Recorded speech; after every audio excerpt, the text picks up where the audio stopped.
Welcome to the Possibility Action Network podcast.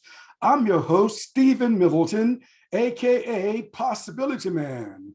We're committed to bringing you guests who strive to better people's lives and serve as a force for good in the world. Today, our guest is Dr. Chippy Ajetan. She is a board-certified cardiologist.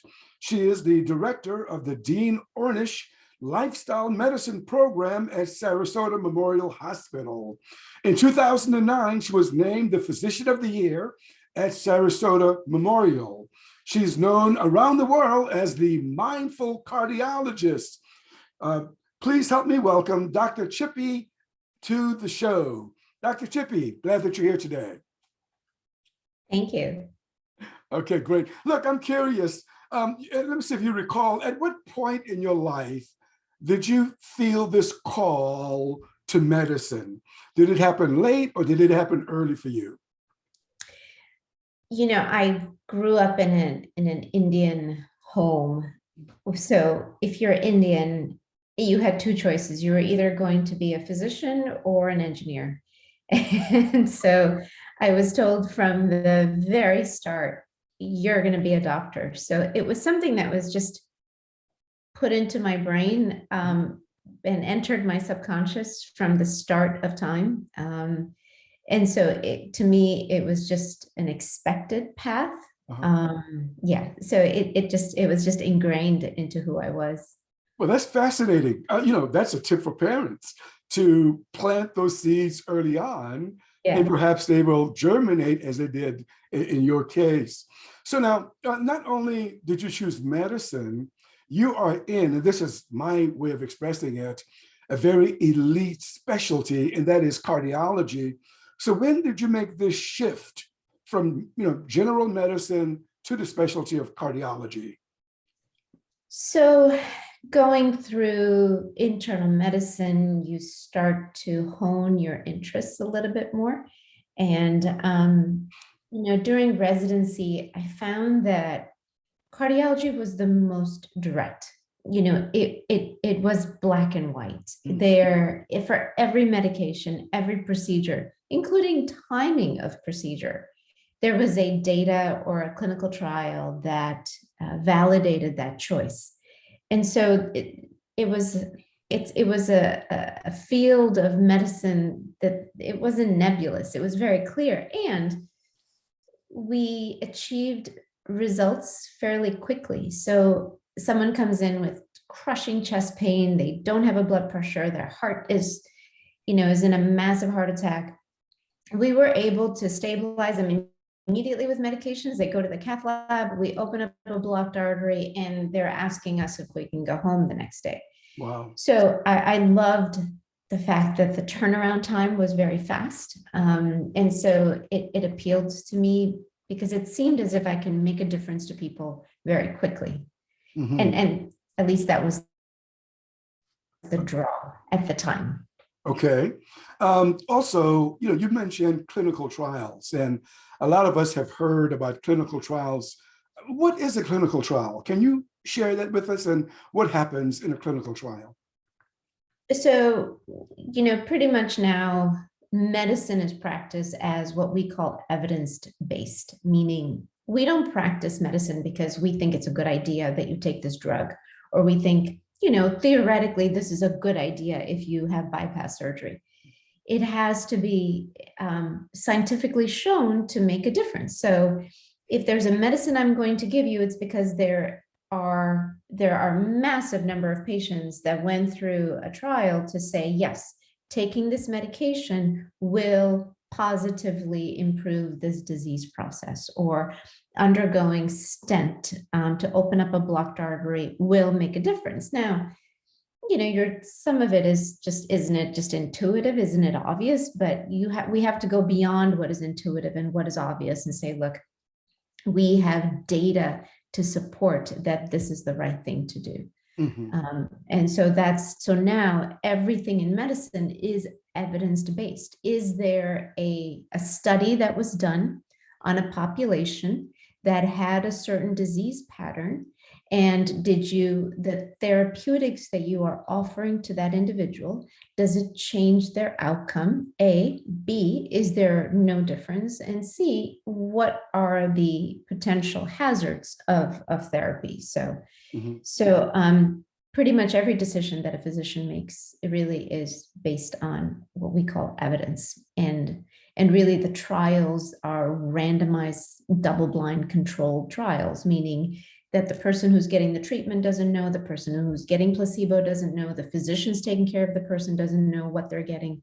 And then we power the number of patients big enough so that the impact can be recognized beyond just static noise. Yeah, great. But that's good. That's important to know. So there are two classes of patients undergoing a clinical trial. One is given the medical therapy, and one is given is that what it is? So yeah. That's what we call the gold standard, right? So Uh-huh. the gold standard in evidence-based medicine is double-blind, placebo-controlled trials. Now, we can get into some interesting discussions about placebo, but that might be another topic. Right, understood. But I'll have to bring you back to talk about that because I'm interested in that. But what I hear you also say, though, is that a person who submits himself or herself to a clinical trial is doing a service to medicine because they may or may not get the real deal when it comes to the therapy. Is that about right? 100%. And so individuals are counseled at length. There's an entire set of ground rules that has to be followed because of the erroneous ways and the unethical ways this has been done in the past. So Right. in the long distant past, people just signed up for something because their doctor said, yeah, we need you to do this. And they just said, oh, okay, not having any idea what's happening. But those days are long gone. So now if you decide to enter into a study, you know exactly what's happening. You know that there is a chance that you may not get this life-saving drug, or there is a chance that the drug that you are getting can cause problems. So Okay. these are very defined. Right. Well, Dr. Chippy, I got to get you back because I wanted to probe that more, but not today. So, Dr. Chippy, I'm thinking about health now. And here's the question. Are there factors that influence a person experiencing optimal health? Oh my goodness. So many factors, that impact health beyond just the black and white to another realm of factors that would impact a person's health. Yeah, we can go through them. At least we can go through some of the big ones systematically. But yes, lots of factors that impact a person's optimal health. All right, great. So I'm going to study this. I want to probe a little deeper in a moment. Are there factors that contribute to a person's ill health or illness? I mean, can you look at certain behaviors and say, chances are that that's going to cause an illness down the road? Absolutely to all of it. Yes. So it works both ways, right? Factors that can improve a person's health, or factors that can profoundly adversely affect a person's health. Mm-hmm. So along with these question and answer kind of thing that I'm curious about now, does a person's genetics, is that determinative on what? Okay, you're shaking your head.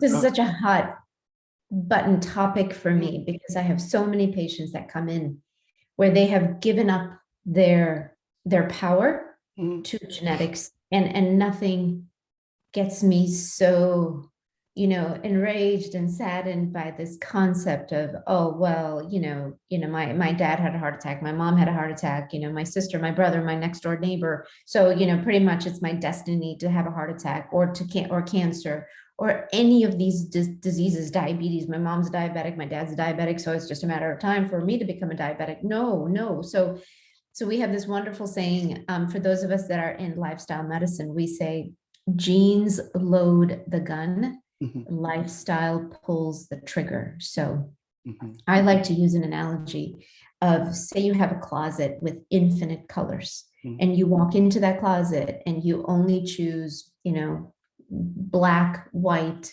and yellow. That's it. Those are the only colors you choose. Well, you have a magenta outfit, you have a purple outfit, you have, a checkered outfit, but you decide to express just those colors. It's the same thing with genes. You have this gene pool. What you do decides how that gene is going to get expressed. Mhm. So, in fact, only 5% of diseases are monogenetic, meaning if you have the gene, you're going to get the disease. Only about 5%. So the rest is based on your lifestyle. Wow, that's interesting. Um, hmm. Okay, so I know two people who've told me that one person has lupus, and she said that it was induced by some of the drugs that she was taking. Another person said the same thing about diabetes. Is that unusual for a drug to somehow induce? Yeah, so there are drug-induced lupus and there are drug-induced diabetes, definitely. But again, within that spectrum, you've got a lot of power to change. Mhm. Obviously getting off the drug being number one, and number two, again, lifestyle has a big impact in Okay, any chronic disease. right. And you mentioned the power to change. That made me think about, the power to change. I'm thinking about state of mind, and I'm wondering, does a person's state of mind, does a person's outlook in some way, impact their degree of health that they experience?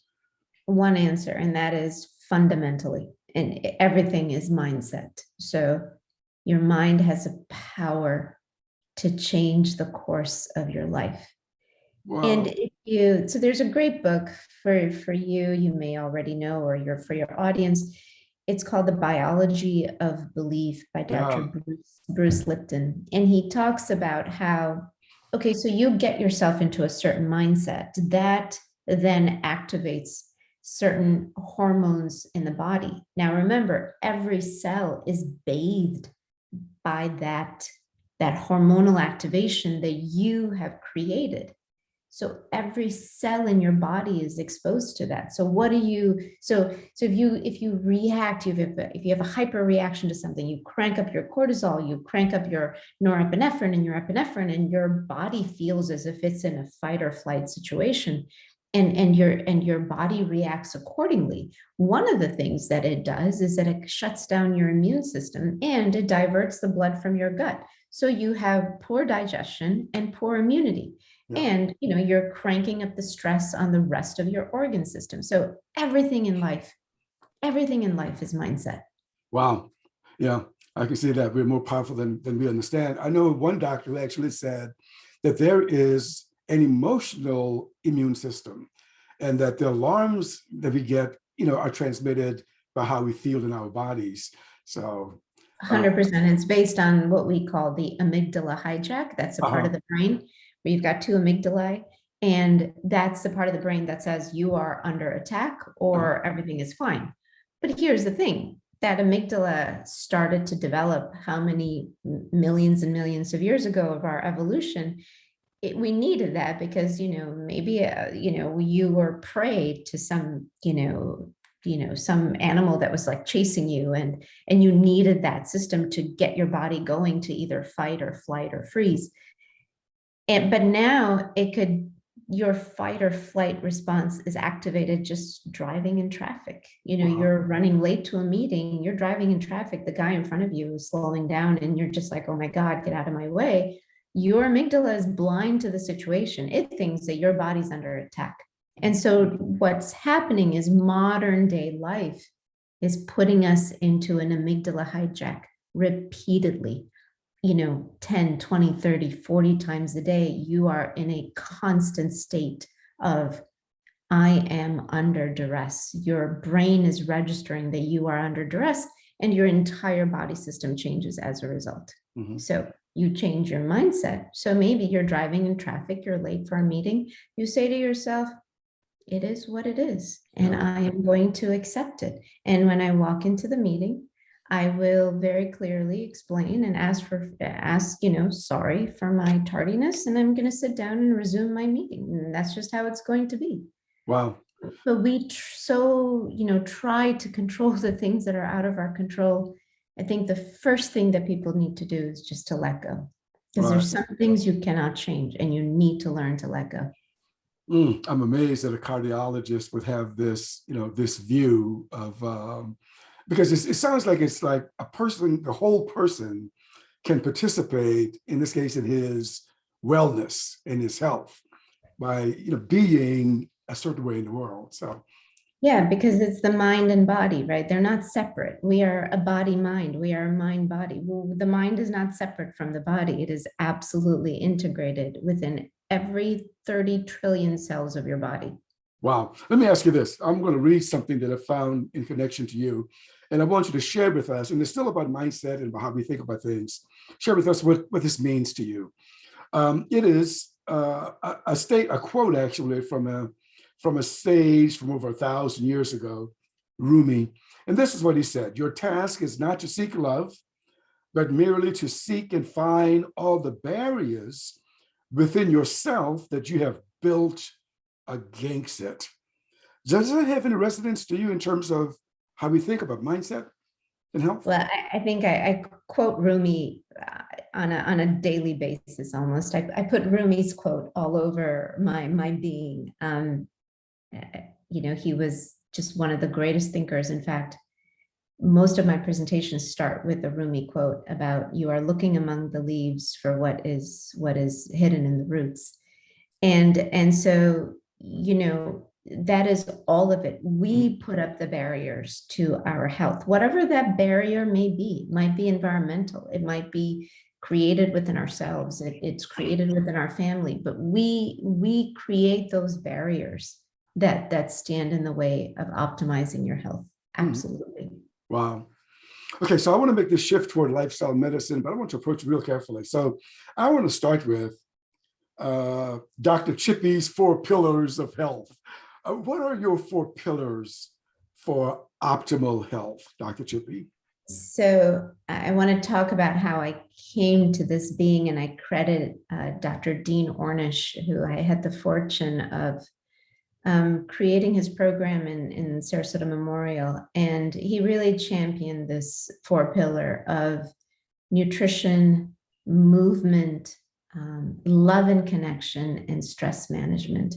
Wow. And most of us that are in lifestyle medicine have adopted this 4 pillar strategy, because that embodies that full holistic person. You are the way you feel love within yourself, how you're connected within yourself, and how you connect to the rest of society, whether that society is your immediate family or to society at large. You are how you move your body into wellness. You are what you put into your body in terms of not just nourishment, but thoughts. And you are how you reach a state of equanimity during periods of great joy and great stress, meaning you can be in an incredibly joyous situation, but are you stable within that level of joy? You are in an incredibly trying circumstance, and are you also stable in that level of difficulty, so that there is this equipoise that happens, as opposed to us riding this wave of life, because you can reside on top where the waves just crash you and tumble you which way or another. Maybe it tumbles you high, it tumbles you low, or you can sink down into the bottom where the waters are still. And that's where people need to get there. And so Dr. Ornish really spearheaded this movement of how you can change your lifestyle. And when you change your lifestyle, he has in fact shown that you can reverse heart disease. You can, make drastic changes to the burden of chronic disease. You can change gene expression by changing your lifestyle. So I have adopted those pillars, not just to my patients, but starting with me. So I eat 98% of the time a whole food plant-based diet. I move my body as much as I'm able. I meditate twice a day. And I try to, and this is a challenge, right? See people in their pure form as the light, as an expression of the divine. And no matter if they're coming at me with hate or coming at me with love. And don't get me wrong, it's easy to love a person that's lovable, but do you love the person that is absolutely cruel? And that's where the challenge becomes. But if you adopt all of those tactics into your life, then you change you, and then you change the world, and it's powerful. Wow. Yeah. Okay. So you've mentioned lifestyle medicine a couple of times, and I want to dig into that in a moment. But I want to approach it by way of contrast. And I want to talk about Western medicine or allopathic medicine.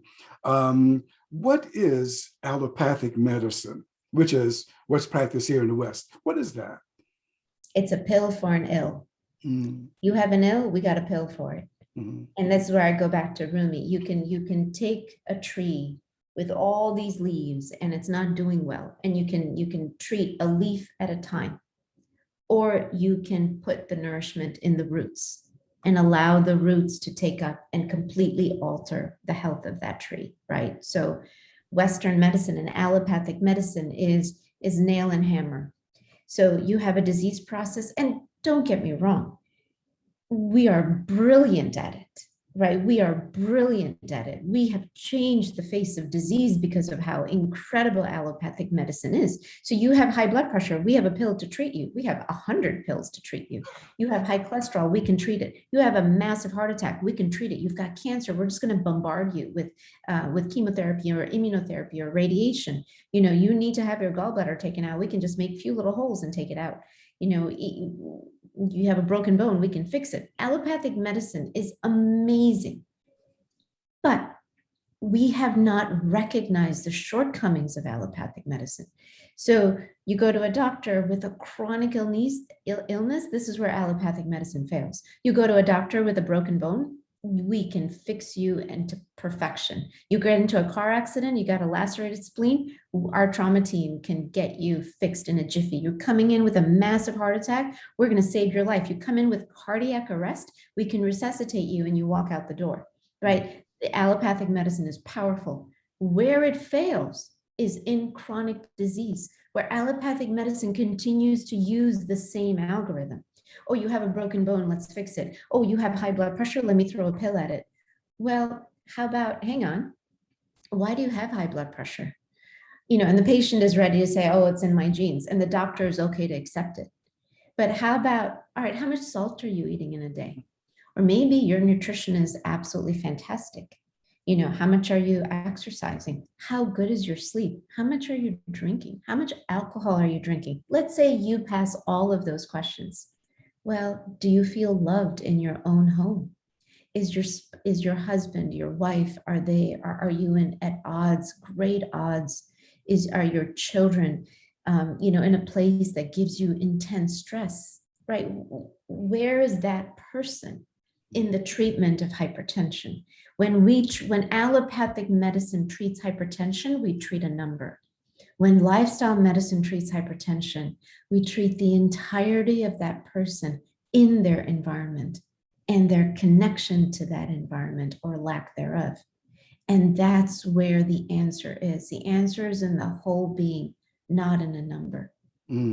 Yeah, you know, I can't speak for the entire Western world, but I know from my experience, I should add, in the United States, at least in my culture, it seemed as if people surrender their personal agency regarding health to the doctor.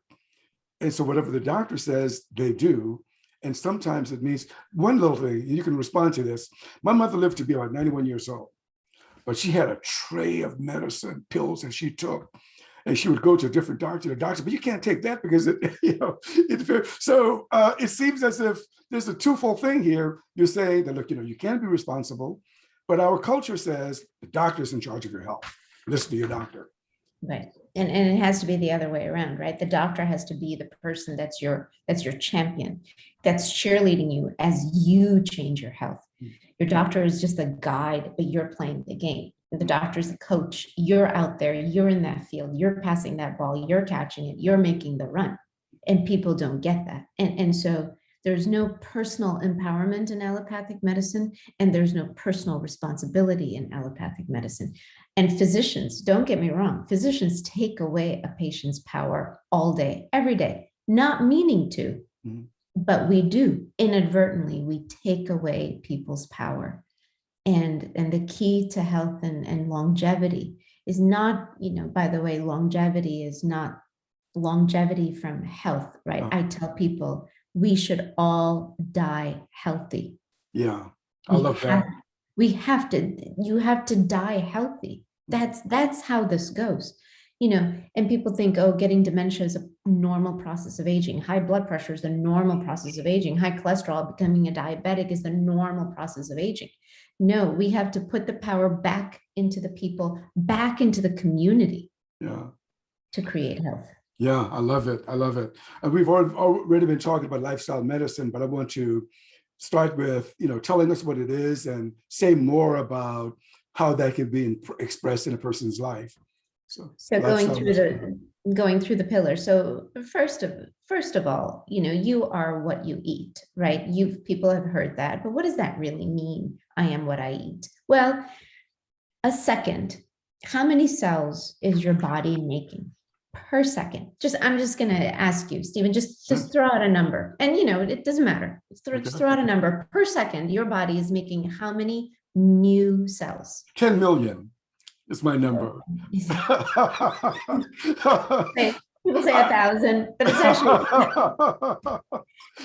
it's 3.8. You make about 3.8 million new cells per second. Well, where do you get the building blocks to make 3.8 new cells per second?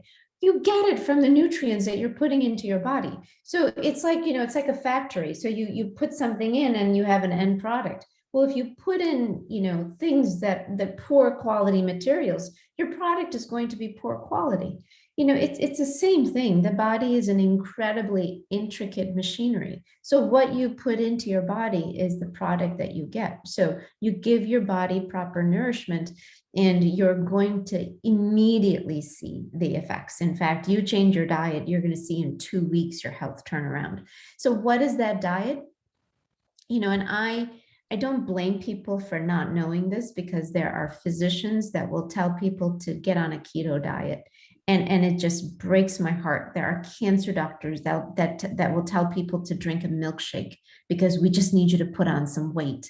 There are doctors that, will tell people to eat beef because they are iron deficient. And I just literally want to pull out my hair, because now in this current era, the data is so clear that the more you move away from processed foods, whether that's processed meat and processed sugar, to whole food, primarily plant-based, plant-forward, plant-centric, you're going to start to see a massive shift in your overall health. So food is fundamentally important. And within that, there's a lot we can talk about in terms of the timing of your meals, how you eat your meals, how quickly, et cetera, et cetera. So, and then of course, movement, right? I mean, I don't think I need to tell people that if they exercise, it's good for their body, right? So exercise actually improves depression. It, as you get older, your mobility changes. The way you exercise, you add more weightlifting, you actually improve your mobility, your strength. And it doesn't have to be that you join a gym. I tell people, put on some really nice walking shoes and just go for a walk, connect to nature. In fact, let's say you can't walk because you have orthopedic issues. Just go and sit in a park, and just take it in. There's a Japanese term for that. It's called forest bathing. And just forest bathing actually reduces stress, anxiety, and lowers your blood pressure. So movement, any movement. You don't like to exercise, go dancing. You don't like to go dancing, go rowing. Like, it doesn't matter. Just keep the body in motion. Yeah. And then after that, or, this is in no particular order. And then obviously love and connection, right? Do you feel loved and connected? You as a matrix that fits into this fabric of life. And how do you fit into that matrix? Do you feel loved? Do you feel connected? But before you connect to your external world, are you internally connected? Are you aware of your awareness? Are you conscious of your being? And how do you feel about yourself? Do you love and fundamentally respect yourself? Because no one is going to fill that void in you. You're the only one who's going to love and respect you. And once you do, everybody starts to love and respect you because you put out that energy. You just attract more of it. And then, of course, stress management, because stress, I feel, is the underlying force in so many disease processes. So when you learn how to find that equanimity as your life is going nuts, and the way to do that is with mindfulness activities. You can just start with yoga or Tai Chi, and then move towards, just doing guided meditation. But really the one thing that you can do that makes a powerful change in your being is to meditate. And, I just want to address, I've had some people tell me that, well, I don't meditate because I'm Christian. And I just thought, I don't understand. That's like saying you don't walk because you're Christian, or you don't sleep because you're Christian. Like that has got nothing to do with it. To me, when I meditate, it's about connecting to God. But if you're an atheist, don't connect to God, connect to yourself. If you are a diehard, you have a very specific religion, connect to your God. You're Christian. What I tell people is that when you meditate, you are feeling the Holy Spirit guide every cell of your being. I tell people prayer is powerful. I absolutely believe in the power of prayer.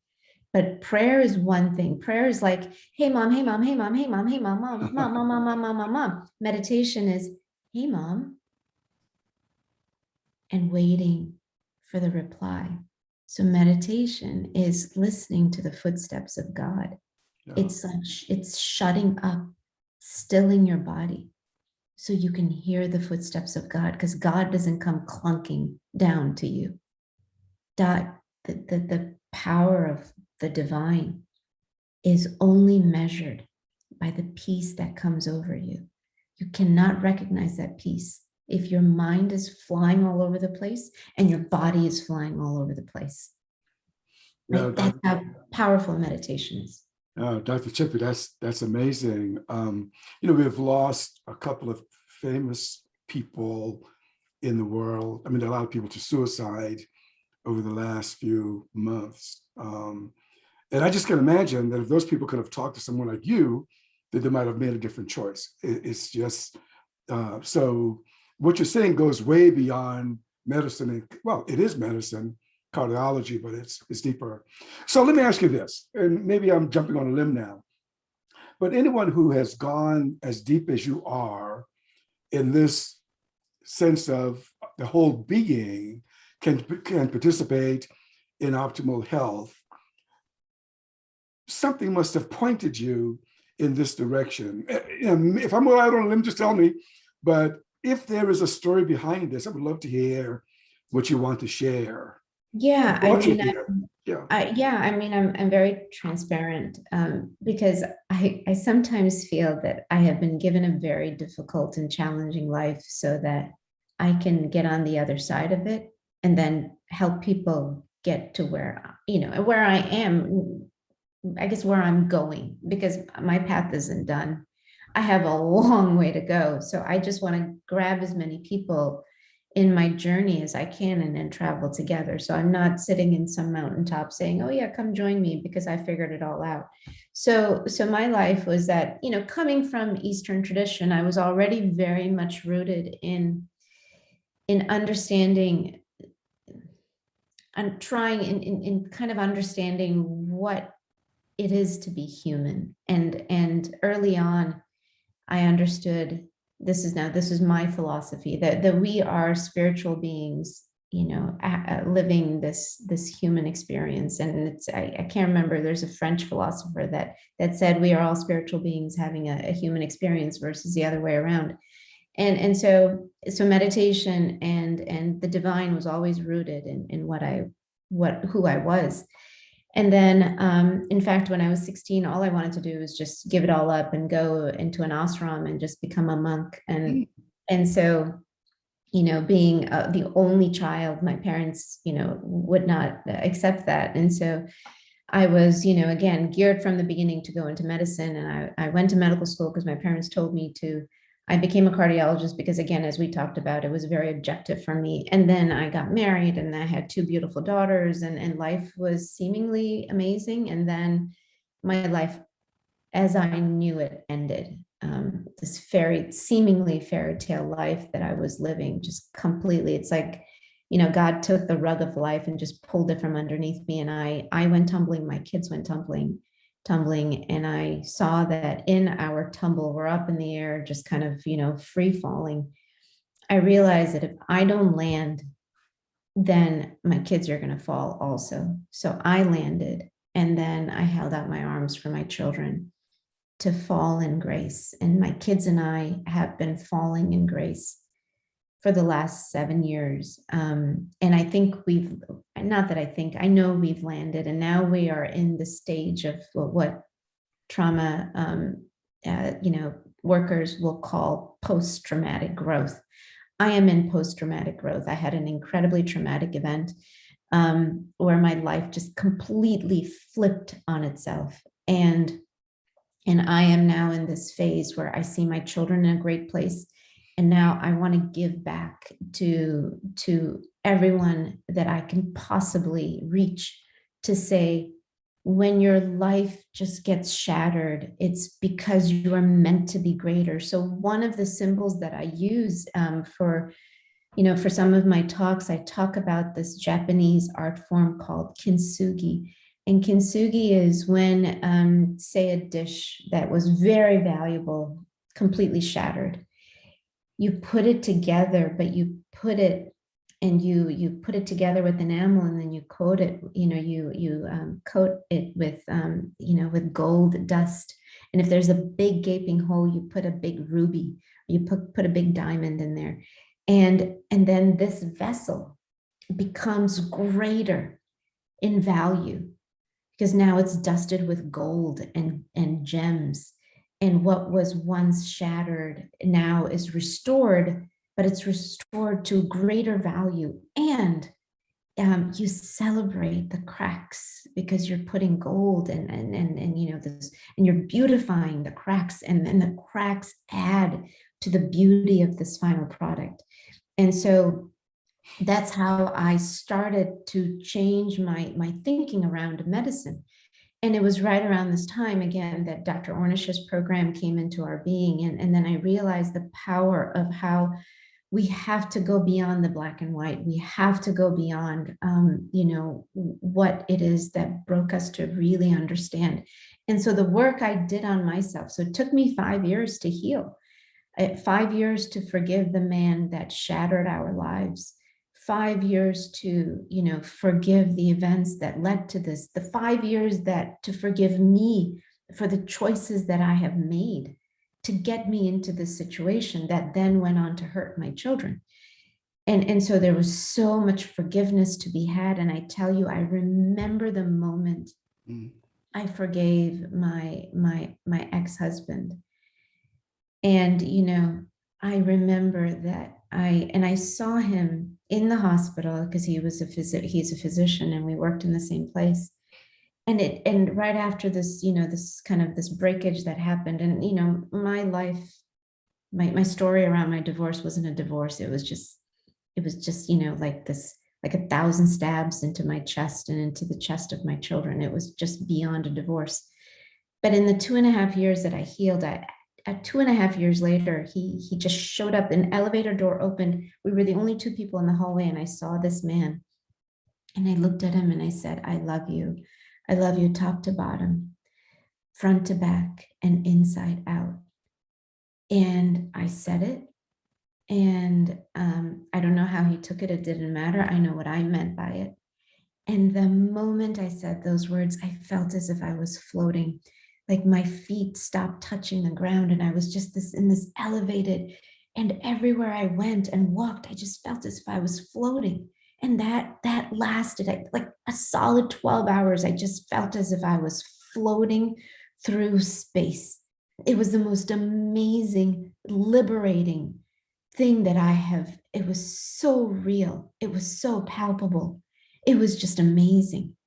And so I wanted others to know that someone can morally wound you to the core. In the depths of my pain, I felt as if my bone was hurting. I felt as if it wasn't just my flesh hurting, my bones were hurting because it was such pain.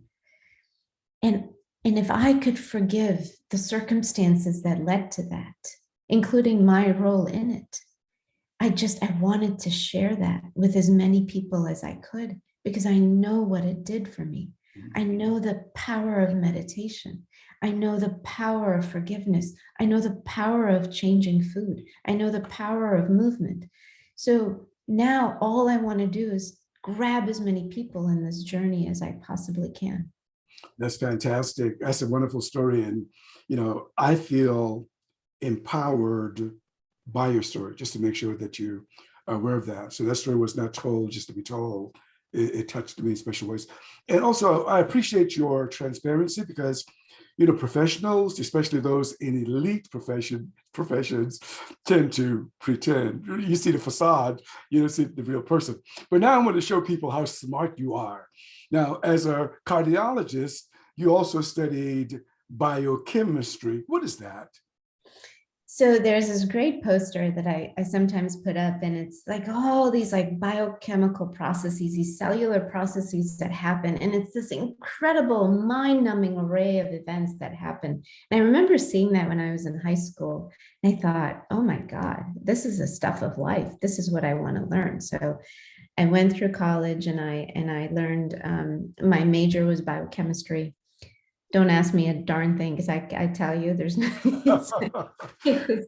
It was such an intense field of specialty. And then, of course, it just kind of naturally led into medicine. But so I studied biochemistry because I really wanted to understand the cellular process.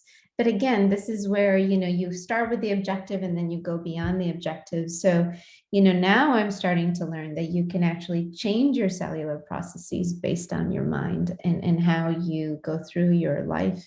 And so that to me is where the power comes in, is not to know that, glucose gets metabolized and becomes this, or this is how your proteins break down, or this is how fat breaks down. None of that, right? You need to really know, well, how do you go beyond the cellular level? Wow, I like that a lot. Okay, so what are some things that you eat? I'm going to change my eating habits, by the way, because of you. So I'm going to follow the kinds of things that you do. Lifestyle medicine. I'm announcing it. I'm making a big switch because of Dr. Chippy. So what do you eat? So before I say what do I eat, I just want to, so for you, for example, I would tell you start with 10%, right? Just start with lunch. Dr. Furman has this great book. So if you're all interested in like the nitty gritty details, it's an amazing book, Dr. Furman's book, any of his books. But one of the most recent books is Eat for Life. And it really lays down, how you maximize your macro and micronutrients in your diet. And he's fantastic. He says, start with lunch. So start with lunch, eat your breakfast, eat your dinner, start with lunch. So at lunch, make it as nutritious as possible. So some rules. So one of the rules is start slow, because you need to change your gut microbiome very slowly. Otherwise, you're going to have bloating. You're going to, feel like have severe abdominal pain. You're going to feel terrible. And you're going to say, I don't know what the heck this doctor was talking about, because I feel like crap. And so the key is to start slowly, and then slowly build up.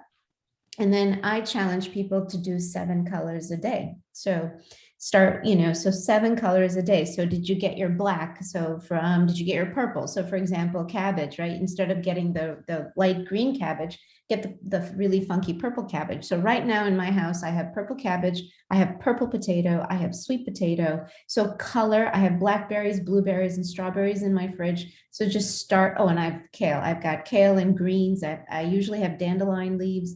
And so start with color. Start with color and start with one meal and slowly work yourself up. But before this, the number one thing you can do right now, today, even if you're not ready to eat kale, the number one thing you can do is get rid of processed foods. So whether it's, so there are people that call themselves vegan and then they sit there and they just eat processed food. I tell people on an extreme that Oreo and Diet Coke is vegan, but it's not any of the things that I want you to eat, right? Which is why whole food plant-based is really the name of the game. So number one, eliminate processed foods, including processed drinks, right? Because there is nothing that is made that is going to be healthier than water. And in fact, there was a study that looked at whether coconut water, which is also natural, outperformed water for athletes recovering after a heavy workout. And it turned out that water is as hydrating as drinking coconut water. And for those of you that drink these drinks like Gatorade and all these like Powerade, it is just junk. It is junk. So yeah. Right. So water, add a lemon if you want to it, cucumbers, make it fun. Actually, but tomato juice is also good as long as it's not crazy salted. So tomato juice is one of those things that it actually goes up in nutrient value when you drink tomato juice versus just having some tomatoes. But so number one, get rid of processed foods. Number two, just start slow by adding color into your diet. And for those of you that, feel that they can't eat this or they can't eat that, remember, you can slowly change your body into accepting these foods. If you are absolutely gluten, sensitive, then yes, stay away from gluten, that's fine. But pretty much most things people can actually get their body to tolerate if you start with slow amounts and slowly increase. If you're not ready to go whole food plant-based, then just stop at Mediterranean, where your meat is fish, and then you're adding a ton of veggies, a ton of whole grains. There's so much misconception about whole grains and fruits. Whole grains and fruits is what heals our body. Greens, beans, legumes, whole grains, fruits, veggies, water. That's what heals our body. Wow. Well, there goes my electrolyte powder, because I've gotten into this habit for over a year, doing a lot of electrolyte water. So starting today, this afternoon, that's out. I'll be drinking just plain water. Dr. Chippy, is there anything else you care to share that we have not touched on? I mean, you have I guess not so much touched on, but maybe to reiterate, this is a participatory universe. You have the ability to create your reality, number one. So you are the most empowered person in the room based on your mindset. So you can create your power or you can give it away, number one. Number two, love is what heals you and is what's going to heal the world.